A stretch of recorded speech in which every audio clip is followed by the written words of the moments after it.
Je pense que les États-Unis sont très réalistes. Ils se rendent compte que la possibilité d'un accord est quasiment nulle. Pour cette raison, ils voudraient bien coordonner une stratégie avec Israël. Je ne suis pas sûr qu'ils optent maintenant pour une stratégie militaire. Nous avons le plaisir d'être en ligne avec le docteur Yehuda Weinrob. Yehuda, bonjour, Boker Tov. Bonjour. Je rappelle à nos auditeurs que vous êtes maître de conférence à l'Institut universitaire de Rishon LeZion et que vous êtes expert dans les relations entre Israël et les États-Unis. Et on a bien besoin de votre éclairage ce matin parce que, eh bien, on peut dire que l'actualité est très dense à quelques heures de l'arrivée de Anthony Blinken, le secrétaire d'État américain, qui doit s'entretenir cet après-midi avec le Premier ministre Benjamin Netanyahou à Jérusalem.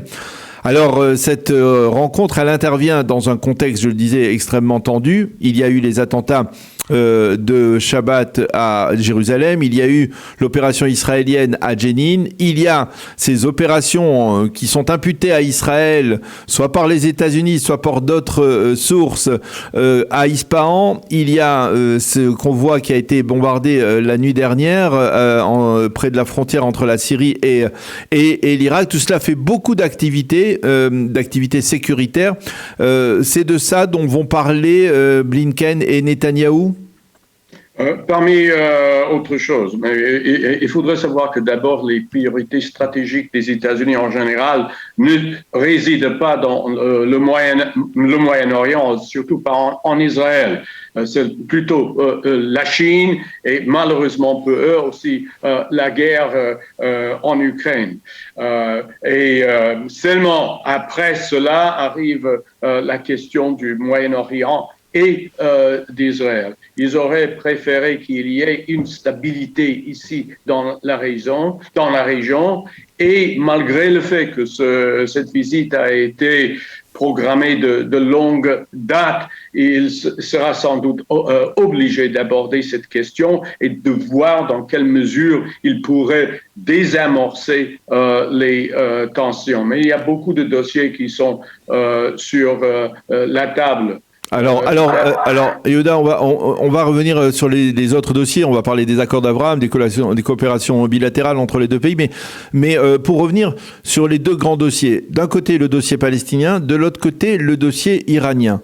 Je m'intéresse en particulier sur le dossier iranien, bien qu'il est probable qu'on va beaucoup parler du dossier palestinien, parce que justement il y a ces attaques contre des cibles en Iran, et on a le sentiment, et dites-moi si je me trompe, que pour la première fois, eh bien, les États-Unis et Israël émettent dans le dossier iranien sur la même longueur d'onde.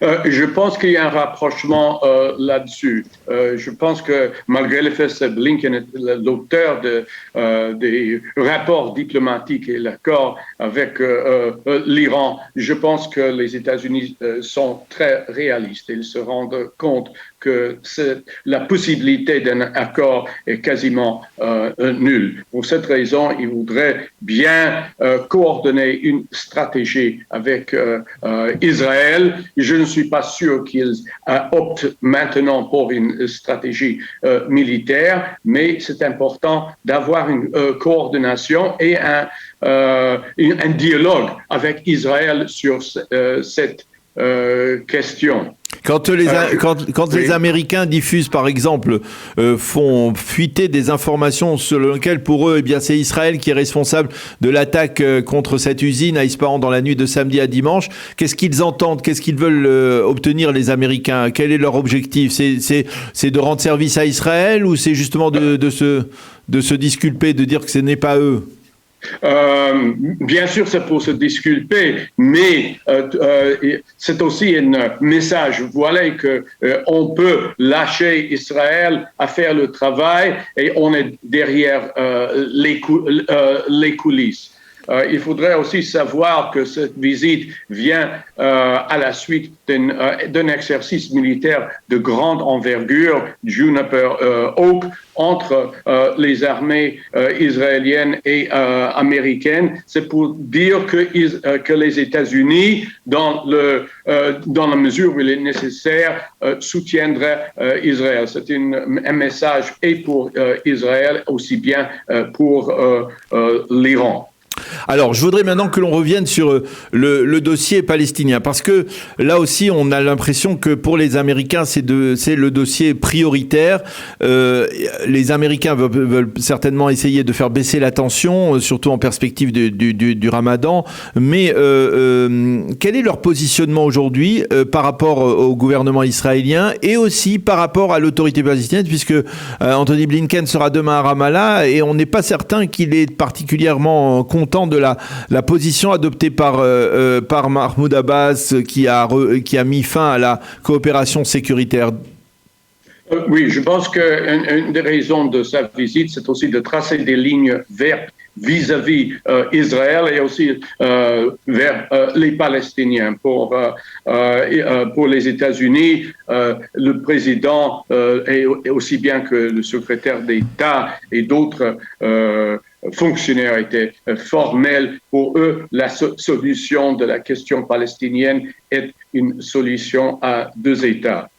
Et dans l'immédiat, ils cherchent à assurer que toute action contre Israël n'irait pas à l'encontre de ce but.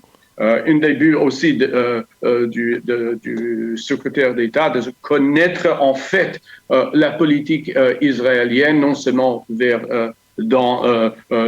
pour la région, mais aussi vis-à-vis les Palestiniens, de mettre au point ces reconnaissances, parce qu'il y a souvent des messages contraires qui en sortent. Mais pour les États-Unis, c'est clair que pour eux, leur but, c'est d'avoir une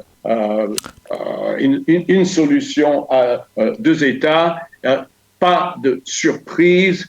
Ils ont vu de mauvais œil la visite de Ben-Gvir sur le mont du Temple, pas parce qu'ils croient que les Juifs n'ont pas le droit d'y parler, mais pour eux, il y a une différence quand il y a un ministre du gouvernement qu'un simple citoyen qui y arrive. Alors, maintenir le statu quo sur le monde du Temple dans les médias, c'est très, très important pour les États-Unis. Pas de surprise, pas de provocation. Et vous avez bien remarqué d'ici un peu plus qu'un mois, il y aura le Ramadan, qui est une période qui est très tendue. Pour les États-Unis également, les droits civiques sont primordiaux. Et c'est pour cette raison il voudrait appuyer sur ce fait en Israël. Et j'ai lu, mais je peux pas confirmer, que pendant cette visite, le secrétaire d'État va aussi rencontrer des organisations qui s'occupent des droits civils. Alors, je voudrais Yehuda, vous demander, parce que Benjamin Netanyahou n'est pas du tout un inconnu dans l'administration Biden. On connaît ses relations de très longue date avec le président américain. On connaît ses relations avec Anthony Blinken. Est-ce qu'il y a un problème de confiance entre les deux parties? On les connaît. Leurs rapports varient de temps à autre, mais ce qui est nouveau dans cette situation, que c'est la première visite de Blinken au moment où il y a un nouveau gouvernement. Et malgré le fait que les États-Unis, par raison d'ingérence, vont pas entrer dans des questions intérieures d'Israël, ils voudraient bien savoir vers où va Israël et sur le plan de leur réforme judiciaire et sur les rapports avec les Palestiniens. et cela est important pour essayer de maintenir une calme dans la région pour qu'ils puissent traiter d'autres sujets qui, pour les États-Unis et peut-être pour Israël, ont plus d'importance. D'abord, le